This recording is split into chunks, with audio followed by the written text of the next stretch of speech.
Welcome to our online presentation, Uganda Wildlife Safaris with Premier Safaris. Here to kick off our presentation, set the stage for our main presenter is Jane Barron. Welcome, Jane. Yeah, hi, Lee. Once again, for those of y'all who do a lot of webinars with Lee, this has been my month for webinars. I think this is number 3 in 2 weeks, Lee. I am the president of Emerging Destinations. We are a rep company here in the U.S. I'm based in Atlanta. Kiki Paris works with me, and she is based in Boulder, Colorado, and she just returned from Uganda and is going to be speaking. Before I tell you all about Premier Safaris and Marasa, just to tell you a little bit about Emerging Destinations, just so you know who we represent. In Africa, in addition to Premier and Marasa Africa, we also have now, as of the 1st of April, are working with Profile African Safaris for safaris in Namibia. Self-drive, and then they have their own planes and can do private guided trips throughout southern Africa and all the way up to our area in Uganda and Rwanda. And just so you know that, then Royal Expeditions India, and then Cruceros Australis in Patagonia Cruises. And to tell you a little bit about, now I'm going to tell you all about not only Premier Safaris, but also Marasa Africa, which is our hotel division, our lodge division. A lot of people in the U.S. are not familiar with who we are, and for good reason. We have never gone after the North American market until Kiki and I joined the team, their team about a year ago. And this is the first webinar that we've done with them. We are part of the Madvani group in Uganda, which is one of the most respected families and companies in the country of Uganda. Very, very well known. You see there at Rockefellers of Uganda. They have a long, long history in the country, have been there about 10 years. Were kicked out by Idi Amin, and at that point when they were kicked out, they had 15,000 employees. After the various civil wars and everything, the current president, Museveni, 25 years ago, asked them to come back in country and restart all of their companies. At that time, they, in addition to getting back into sugar, tea, construction, they got into the tourism business, and that is when they became the managers and owners of Moea Safari Lodge in Uganda, and also Para Safari Lodge in Uganda. To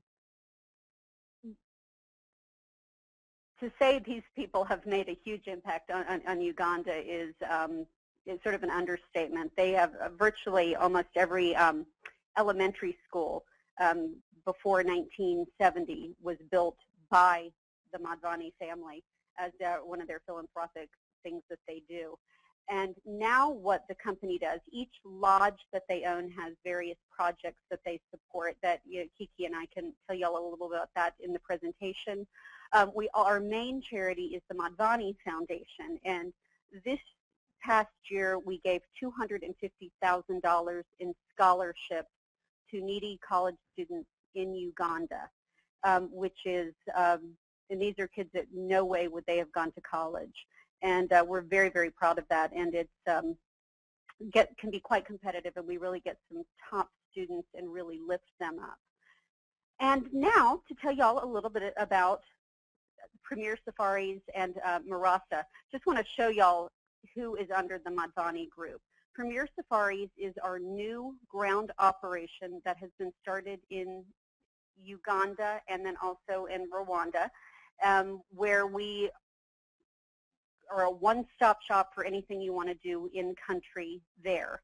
And then so you can book mostly through a U.S.-based tour operator. They'll book Premier Safaris, and then also any tour operator in the U.S. also can book the Marasa Africa properties, and then also our Kenya properties.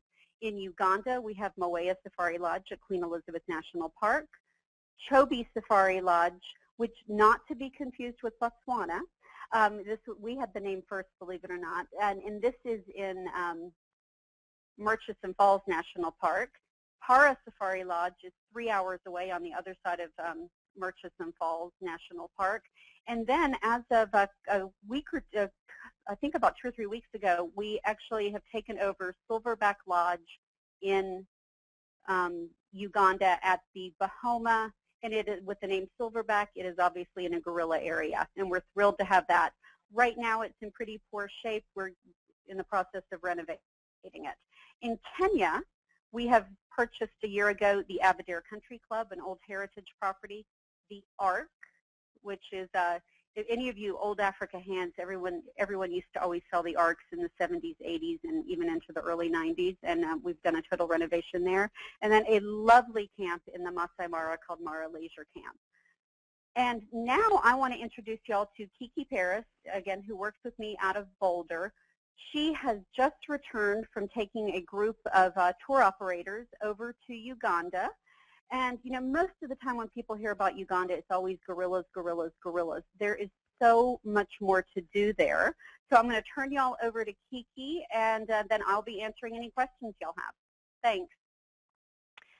Good morning. Thanks, Jane. Good morning to my colleagues out west, and good afternoon to those of you in the Midwest and East Coast. As Jane said, most people think of gorillas when they hear Uganda, and what we would like to accomplish today is to get you to understand that this is the only country in Africa with a full wildlife experience along with gorillas and chimps. What we have, what we know is most people do not go to Uganda as on their first trip to Africa. It is typically a third, fourth, or fifth trip to Africa. And, you know, for you in the trade, we would like to get you to feel confident about recommending Uganda as a first or second trip for your clients. So why go to Uganda? First of all, it is just exquisitely beautiful. Less commercialized, fewer tourists, and I'm going to borrow some comments and observations from some of the tour operators I just came back with. And one of the things that really struck me is one of the tour operators does a lot of business in Tanzania and Kenya, and just thought that Uganda was exquisitely beautiful, maybe even more beautiful than Tanzania, and definitely less commercialized. It's safe, it's stable. Kampala is one of the safest big cities in all of Africa. The people are so friendly. Everybody comes back with a wonderful experience with the people. And of course, getting in and out of Uganda via Entebbe is quite easy and convenient. And of course, the primates are a big reason to go to Uganda. And a lot of people don't realize that, again, you've got the big five and other wildlife. And I'm going to call a bit of a technical here. The rhino are now at a rhino reserve called Ziwa Rhino Sanctuary right outside of Murchison Falls. And I think we are up to 12 rhino now. I think there was just a new calf born. South Africa is also sending, I believe, 9 rhino to this sanctuary, and they will be reintroduced to the various parks over the coming years. Of course, to round out the big five, you've got lions, elephants, the Cape buffalo, and leopards. A lot of people don't realize that the cats are prevalent throughout Uganda. I tend to be a paws and claws kind of girl, so a lot of people go on safari and want to see the big cats. Another thing about Uganda that a lot of people don't realize is birding. It is one of the top birding destinations in the entire world. And this tiny little country has over 1,200 species of birds, or a third of the birds of the world's bird species, which is quite impressive. So it is a top birding destination if you have birding clients. And these are just some of the photos that I took recently. Fishing, sport fishing. If you have clients who are big fishermen, the Nile is a key destination for 200-plus pound Nile perch. It is also an extreme sport kind of destination, whether you want to go whitewater rafting on the Nile or mountaineering in one of the in the highest mountain range in all of Africa. That is all in Uganda. One of the things that is unique about Uganda is it's an opportunity to get your clients out of a vehicle on game drives. It is so nice. Well, I will never get tired of game drives, but it's so nice to be able to get on a boat and do a water safari. You can also do a horseback riding safari, which I was privileged to be able to do a couple weeks ago. That was quite wonderful. And then quite a few walking safaris. Cultural tourism is a new focus of Uganda, and one of the most, I guess, interesting and popular things that they're really focusing on now is the Batwa experience, and these are the forest pygmies, and you can do this with, in conjunction with a gorilla tracking at Bwindi. So there are 10 national parks in Uganda. It's a very biodiverse area. This is part of the Western Rift, the Great Albertine Rift, the western part of that rift, which is the source of its biodiversity. And again, just over half of the world's mountain gorillas, a third of the world's bird species. Of course, in Uganda, you've got the Nile, the world's longest river. I know the Amazon disputes that, but it is considered to be the longest. You've got Lake Victoria, the second largest freshwater lake in the world, and the Rwenzori Mountains, also called the Mountains of the Moon. That is the tallest mountain range in all of Africa. And Nat Geo just named that one of the top 15 hiking destinations in the world. Lonely Planet named Uganda the #1 travel destination for 2012 for this year. And we're very excited about that. One of the things I like about that, it was voted on by Lonely Planet experts, and they picked Uganda based on topicality, excitement, value, and that special X factor.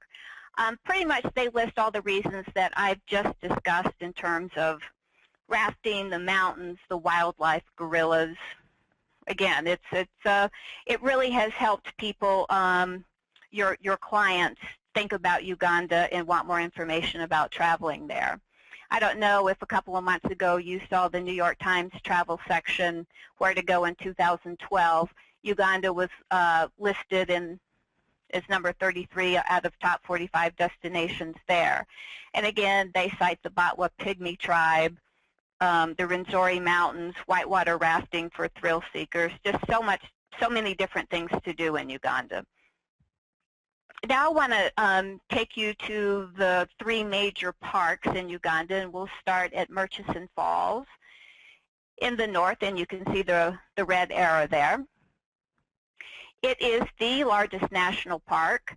It is only a 3 to 5 hour drive from Kampala, depending on whether you're going to the eastern or the western side. That is where you're going to get your big 5. And again, the Ziwa Rhino Sanctuary is just minutes outside of the park boundaries. You've also got Murchison Falls there. It is one of the most beautiful waterfalls in the entire world.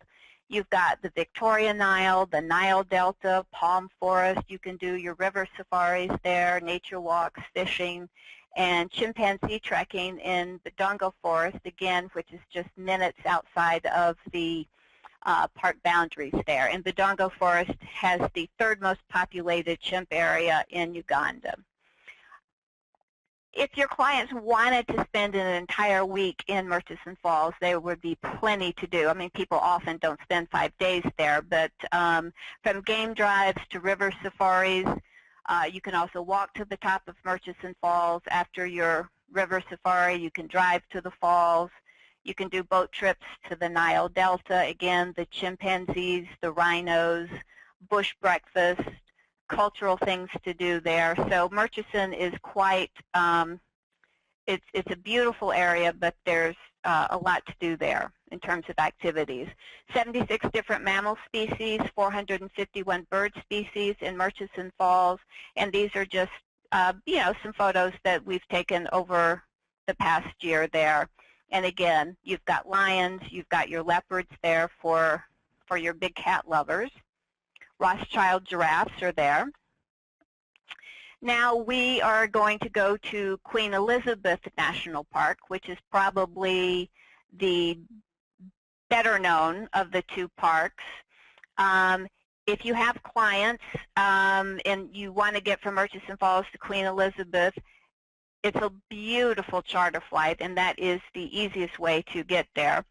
I will show you from Kampala to Queen Elizabeth, and then if you look down at Bwindi in the lower left-hand corner of your screen, that is kind of the triangle in Lake Mburo that most people do if they've got a week to stay in Uganda. Queen Elizabeth is a 6 to 8 hour drive from Kampala. It's only a 5-hour drive to Bwindi, which is where the gorillas are. You've got the Kazinga Channel there. Lakes George and Edward are right there. You've also got Crater Lake, salt mining, chimpanzee trekking you do in Chimpora Gorge, which is in Queen Elizabeth. BirdLife International has given Queen Elizabeth its top birding designation. And you've also got the famous tree climbing lions, only the second place in Africa outside of Lake Manyara in Tanzania.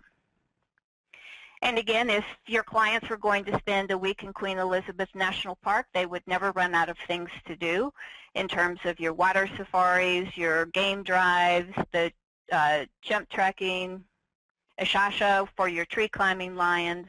One of the things that we're excited about is the Ugandan Wildlife Authority has added a couple of new activities there. You can actually go lion tracking with researchers from Makerere University.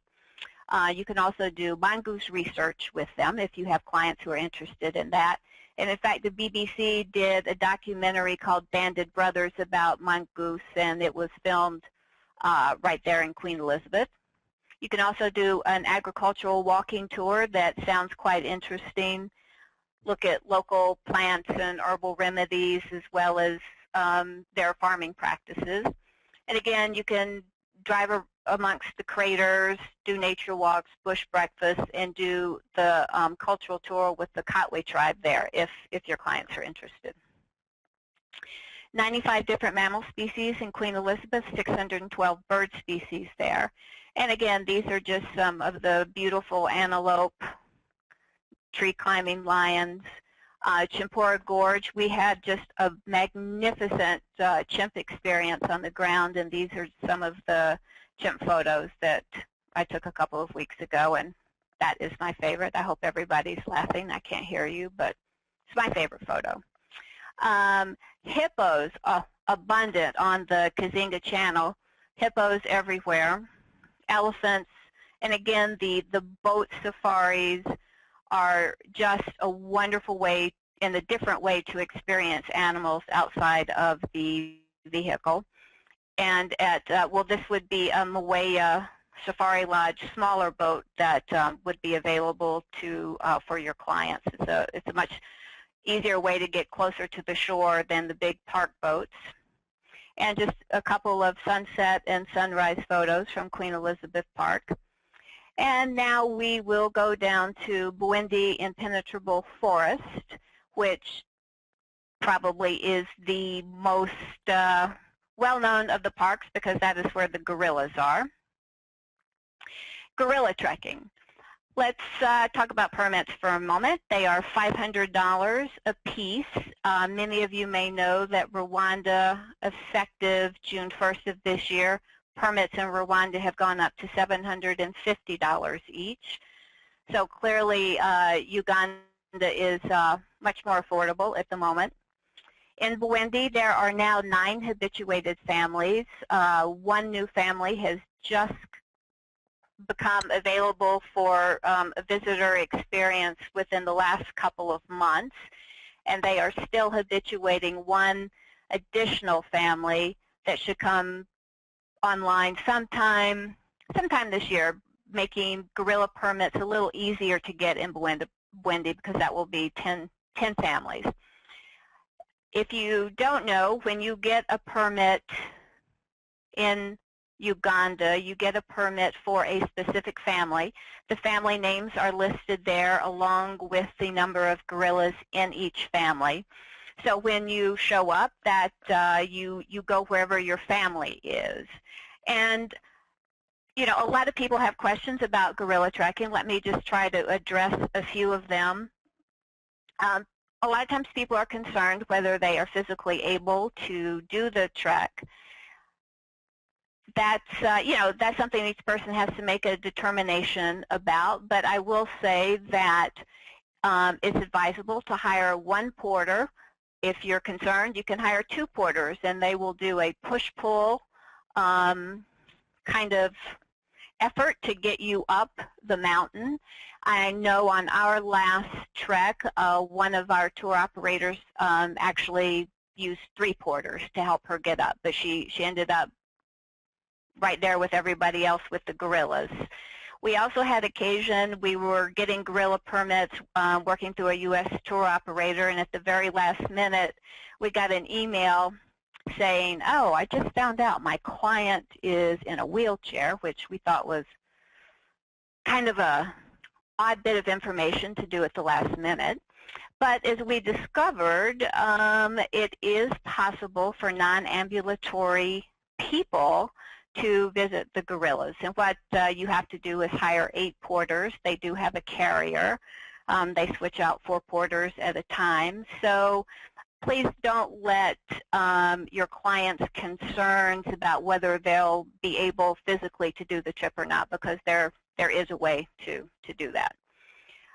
Also at Bwindi, of course, you can also do the Batwa experience with the forest pygmies. I have not done that. Jane has, and says it's a wonderful experience to be led up into the mountain in the jungle by a Batwa elder who's in his 80s, who you have trouble keeping up with. So anyway, we are recommending that you have your clients stay overnight and take advantage of that.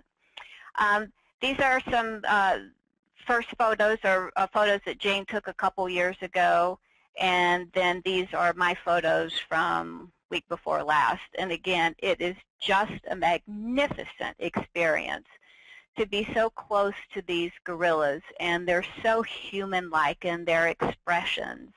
It's fascinating, and it is well worth every penny.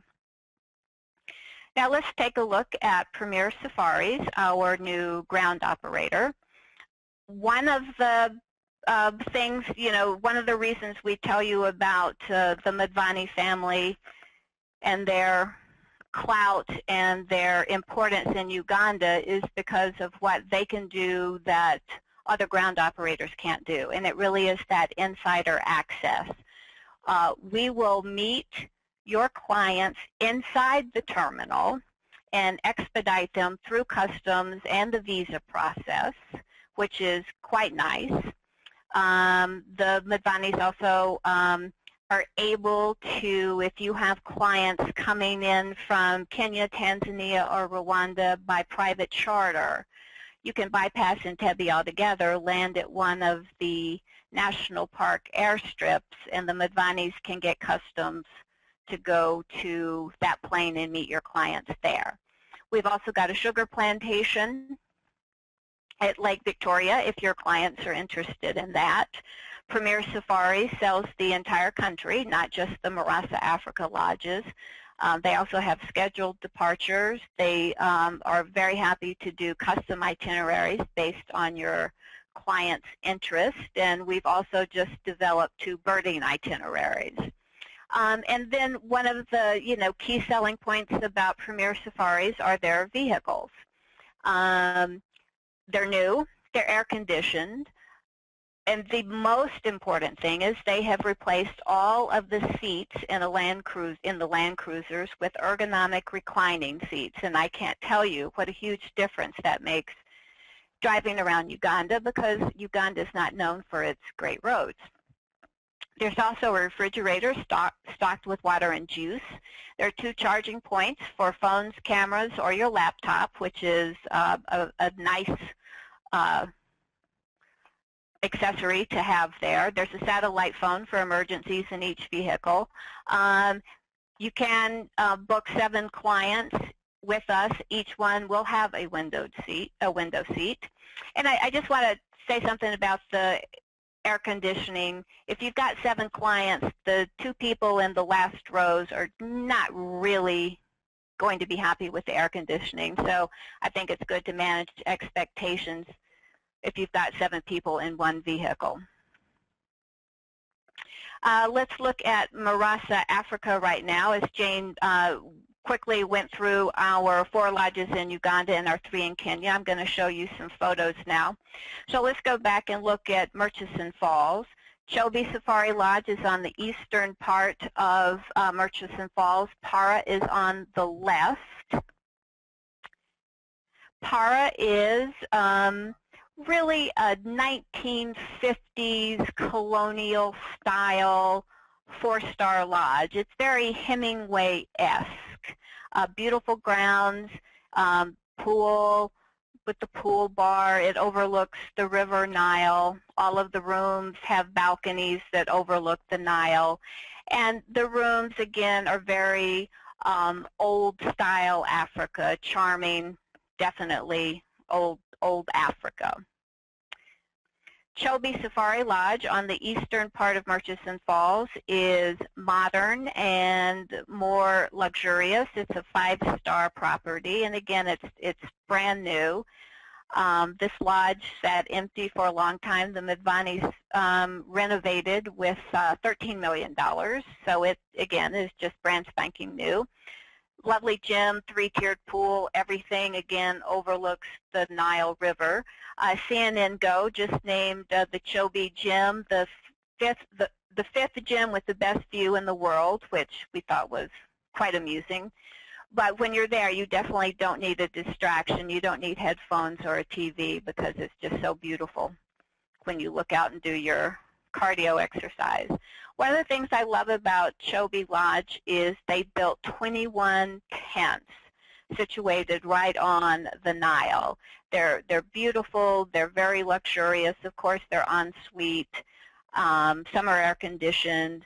But for your clients who like that tented experience in Africa, at Chobe, you have the option of tented experience with full lodge amenities, or if you have clients who really like a lodge experience, of course, you've got the standard rooms and suites and a presidential cottage also at Chobe. Oh, and let me also mention back at Para, they will break ground, I believe, sometime next month. They are building 3 tents along this line at Para on the other side of Murchison, so there will also be tented accommodations there. So let's pop down to Queen Elizabeth Park and look at our Mwea Safari Lodge there. Again, quite beautiful. It is built overlooking the Kazinga Channel. Lovely views. This is the interior as you walk in. You've got the big 2-story window that looks out over the water. You've got a pool overlooking the Kazinga Channel, two spa areas that are 3 walls, so the front wall overlooks the water experience also. You've got 2 suites, you've got 32 standard rooms. The standard rooms look exactly like the room part of the suite. You also have a presidential cottage and a queen's cottage that sleep 4 and are quite affordable and very luxurious. And then they also built 4 tents at Mwea, and again, they only built 4 because that was all the property they had that overlooked the water. So again, the views are quite beautiful. Jane mentioned we just purchased Silverback Lodge in Bwindi. It definitely has the most stunning views in Bwindi. It's built up on a hill overlooking Bahoma. It's a very, very easy walk. 12 cottages, 12 rooms here, and I'm not showing you any interior rooms because they're a little bit sad, and they will be renovated with that Madvani touch and definitely brought up to Mombasa standards. I did want to show you just an exterior shot so you can see that you have these fabulous mountain views from Silverback. And once this is renovated, we are expecting towards the end of August, early September, it will be, again, property with the best views in Bwindi and also one of the best values. Let's pop over to Kenya for a minute and look at our Kenya properties. We've got 2 properties in the Aberdare National Park and 1 in the Mara. Aberdare Country Club, I think, Jane alluded to the fact that any of you who've been in the business for a while and know the old Kenya circuit, Aberdare Country Club and the Ark were definitely on that circuit. The Madvanis bought Aberdare Country Club and the Ark from Fairmont Hotel Group early last year. They are finishing up renovations right now. Nothing really was done from an exterior view. As you can see from this photo, it's a stunningly beautiful property. We really didn't need to do anything to the exterior. And any of you who are familiar with this, I hope, are duly impressed with how nicely the rooms have been renovated, new paint, everything's been lightened up, beautiful textiles. And then we'll go to the Ark. This is an iconic, very eclectic property built in the late 50s. Famous for its big water hole. You don't do game drives here. The animals come to you. Again, we're doing very little to the exterior of the Ark. When Jane and I were there last year, again, sad and dreary is probably the only way to describe it, and the new photos are just, we're blown away. Beautiful textiles, everything's been freshened up, painted, lightened up. So we're very excited about, I'll go back to that, we're very excited about the Ark. The bathrooms, all the rooms are en suite. The bathrooms are being redone. So if you had reservations about sending your clients there, you don't have to anymore. And now we'll go to the Masai Mara, where we also last year we purchased the Mara Leisure Camp, which is right on the Talek River outside of the Talek Gate. Just an exterior shot, and for, most of you know that the Mara is, of course, Big Cat Diary country. It's just a wonderful place to look at cheetah and lions, and of course the wildebeest zebra migration is right there. This is a tented camp. The tents were beautiful already. They've just been freshened up with new linens and textiles. And sorry, that's my dog. I hope he's not too loud. So Mara Leisure Camp, again, is just a beautiful tented camp. And the tents overlook the Talek River here. Again, the property is just right on the Talek. In fact, we just built a footbridge over and a car park on the other side for easier access. And that is the end of my presentation. I hope you all have questions. On this screen, I will leave up Jane's number and email for those of you on the East Coast, mine for out west. Premier Safaris, if you want us to do an itinerary or a quote for you, Brian Mugami is our operations director, and his email is operations@premiersafaris.com. We do recommend that you just CC either Jane or me on your email so that you have a U.S. contact that is aware of your itinerary. In case you have any questions, you can always call Jane or me, and we can get answers for you. And then Marasa.net, if you go to their website and sign up, register as a trade person, then you'll have access to photos and all kinds of information on our 7 properties. So thank you for listening to us today, and let's start with questions. Lee? Thanks, Kiki. Jane, I think you were going to step in for just a minute. Did you have something you wanted to share? Yeah, I did. I wanted to, Kiki, thank you so much. That was full of information. It's always good to have somebody who's just gotten back. I we have a lot of questions about gorilla trekking and things like that I will answer. One thing I do just want to make a comment on, we are really trying to push travel agency business to some of our preferred tour operators. Couple of reasons for that. Yes, we can work with you direct, but it's going to be much easier for you.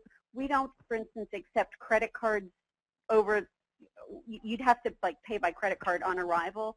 So it's really better for you to, and easier to work with a tour operator who works with us.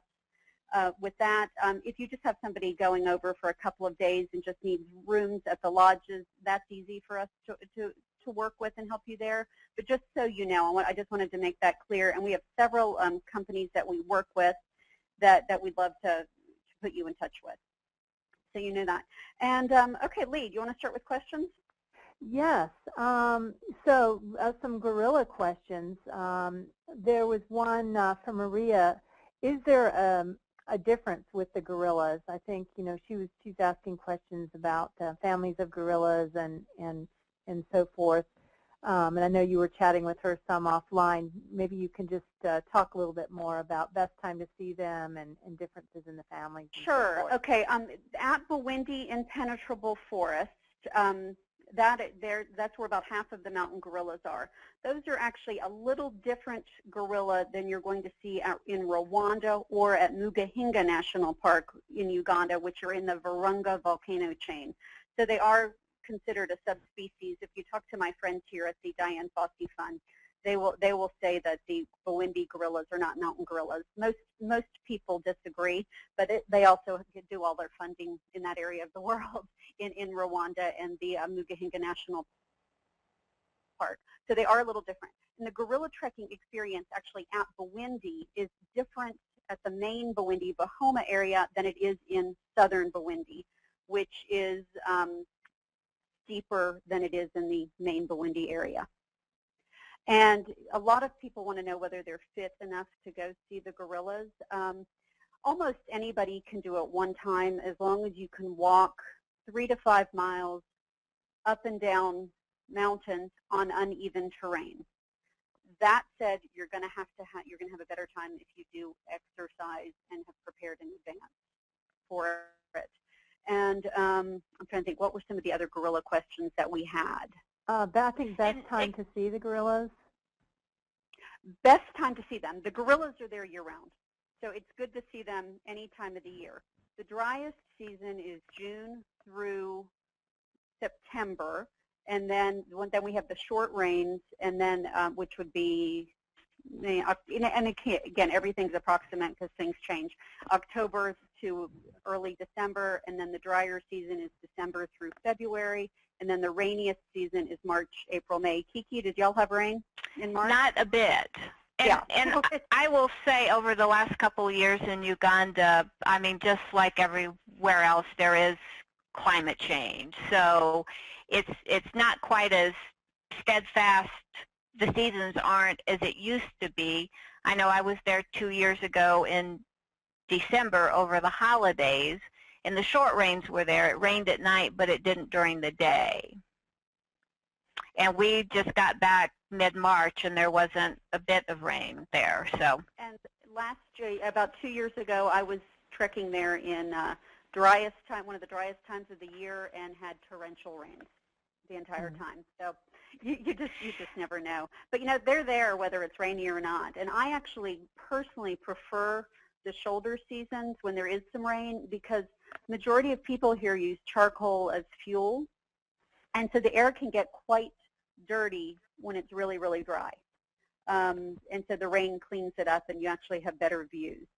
You do have, one of the questions we have is you do have to be 15 years old to see the gorillas and also chimpanzees, and no exceptions to that. And I should have also said, Jane, if I could jump in, disease transmission is very high between humans and primates, so if you show up and you're visibly sick, you will not be allowed to go.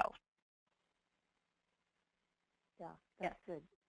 Good. Yeah, and that is, and it's interesting. They've done some studies recently where they found, most of the it doesn't come from tourists, but what they found is when, for instance, they've got in a region, a local village, they've had an outbreak of flu or cold, then they're noticing within a certain number of days there's a spike in the gorillas getting ill with respiratory infections. So it's something we have to be very, very careful about. One of the things about the gorillas especially is surrounding the gorilla parks is one of the most densely populated areas on the planet. The only reason the gorillas are still alive is because of tourism, and because there are very, very good programs to make sure that the local people are benefiting from tourism. And I mean, Bwindi has a fabulous hospital that's been built there, and it's, a huge amount of the funding comes from tourists and people who visited. And it's an American doctor, I think he's out of Colorado or maybe California, Dr. Scott Kellerman. But it's huge. Tourism is huge. That's one reason we say to have people hire a porter whether you think you need it or not. It provides a much needed job, and that may be the only money that person makes all week. So, for us, $15, $20 is nothing, but for them, it's huge. It's a $15 porter fee to hire a porter for the day, and then, $5 tip, whatever you feel like tipping or more. It is very helpful to have them along. They carry your day pack, carry your cameras, help you up. And again, please, don't forget the push-pull system. Porters are there to help your clients up if they're, if they're concerned about whether they can make that or not. And one of the things, I wanted to say about the difference between Rwanda and Uganda is it's typically known, I mean, it's quicker, easier to get in and out of Rwanda to do a gorilla extension. Now that the permits are $750, maybe people will rethink that.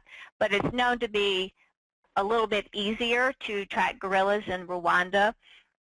But the thing about Uganda, and I took my two nephews a couple of years ago, and it was like it's the Indiana Jones experience. I mean, it is that experience, bushwhacking through the jungle where your guides have a machete and they're clearing the trail for you, that is fun as seeing the gorillas itself. I mean, it's just all part of the experience. Oh, it sounds wonderful. Well, speaking of Indiana Jones experience, there was also a question here from Cora about which region you would recommend for the horseback riding safaris. There is only one place in Uganda for that. It is at right now, and that is Lake Mburo. It is the smaller park in between Kampala and Bwindi. So as people are driving to or back from Bwindi, you typically will spend a day or two at Lake Mburo to break up that drive. I just did the horseback riding experience. It was just, wow. What can you say about riding with the zebra and the topi and the Jackson hartebeest and the baboons? It was quite fascinating. It's very good if you've got a group of people with varying degrees of horsemanship experience. I know I went with two tour operators who, one currently shows horses. She's ridden her entire life, and the other one has two. I'm not. So they were very good about sending a guide out, and the two of them went galloping.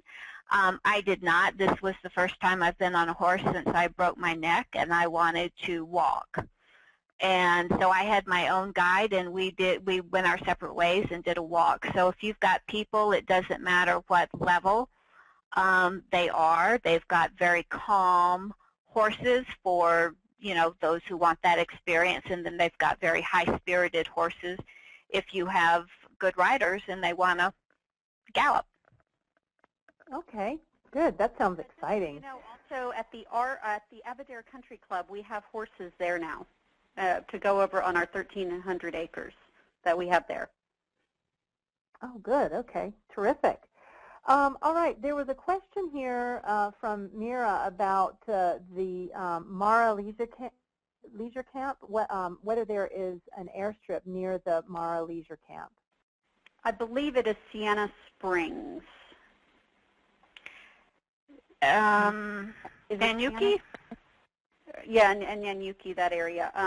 We're right by the Talek Gate. Yes, yes, there is. It's not.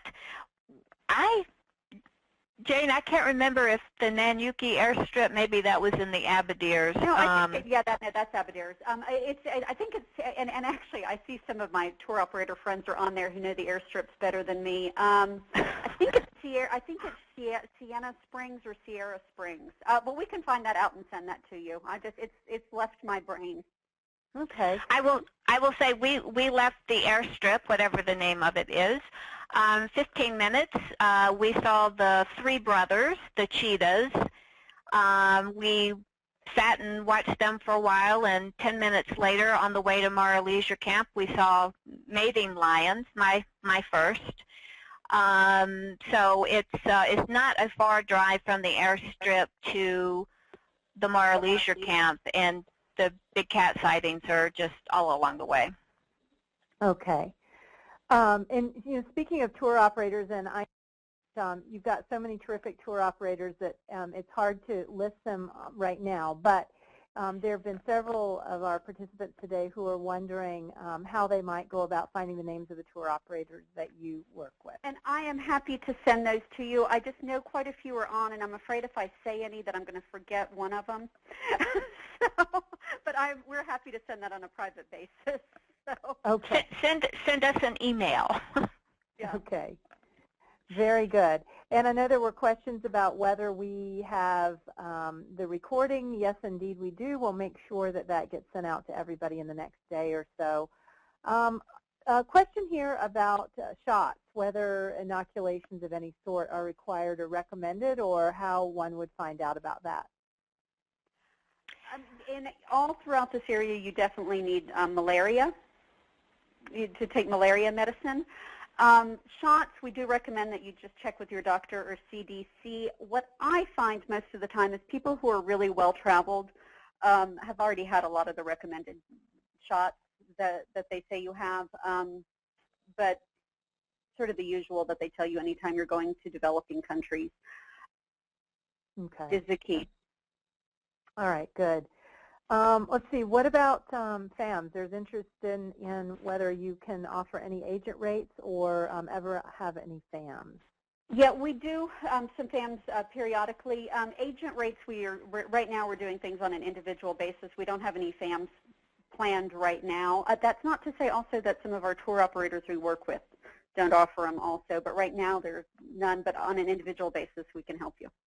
Okay, great. All right, Jane, are there any other questions here in the queue? I think we've answered most of them. Is there anything else that you see there that we need to make sure we cover? Oh, one thing I just want to mention, I have a lot of times people will look at our lodges in Uganda and say, gosh, they're bigger lodges. I like the small, intimate properties. We sell those Premier Safaris. We also, of course, can sell any of the other properties. One of the things that I think is fun about our Marasa Africa properties is we get a huge amount of local business. So a lot of people will come up for the weekends, come up for a week on vacation. There are a few conferences there. But it's a place where you really do meet locals because it's a favorite destination for people to vacation and just go and visit.